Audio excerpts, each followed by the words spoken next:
পাহাড়, হ্রদ আর সজীব প্রকৃতির টানে রাঙামাটি ভ্রমণ করেন পর্যটকরা।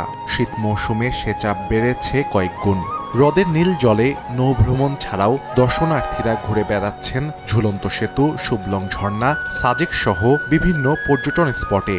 সবকিছু সুন্দর, রাস্তাঘাট সুন্দর, পানিগুলো সুন্দর, খাবার সুন্দর, সব সুন্দর। কাপ্তাই লেকটা পুরোটা ঘুরে দেখেছি, বিভিন্ন স্পটে নেমেছি, আদিবাসী গ্রাম যেটা ছিল সেটাও ঘুরে দেখেছি। সব মিলে ইট ওয়াজ নাইস এক্সপিরিয়েন্স। ভ্রমণের পাশাপাশি পর্যটকরা ভিড় করছেন স্থানীয় তাঁতে বোনা পোশাক ও প্রসাধনীর দোকানে। তাদের চাপ সামলাতে হিমশিম খেতে হচ্ছে দোকানীদের। বেচাকেনা ভালো হওয়ায় খুশি ব্যবসায়ীরা। সবগুলোই পছন্দ হয়েছে, সেজন্য কিনলাম। তাঁতের কাপড় খুবই ভালো লাগে, খুব সুন্দর এবং টেকসই। ফিরন সাবান, তেঁতুল সাবান, মানে ভালো মানের আমরা অরিজিনাল জিনিসটাই কাস্টমারকে দিয়ে দিই। হাতের তৈরি ত্রিপিস আছে, চাদর আছে।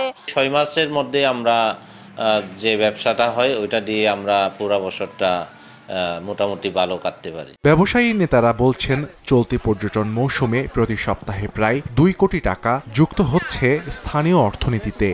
বোট, হোটেল, কটেজ, রেস্টুরেন্ট, বিভিন্ন ছোটখাটো হস্তশিল্প, ক্ষুদ্র উদ্যোক্তা, এই সব মিলে 1.5 থেকে 2 কোটি টাকা আমাদের ইনকামটা হয়। Rangamati chamber of commerce and ইন্ডাস্ট্রিজের তথ্য মতে জেলায় পর্যটন শিল্পের ওপর নির্ভরশীল প্রায় 30,000 মানুষ। সময় সংবাদ, রাঙামাটি।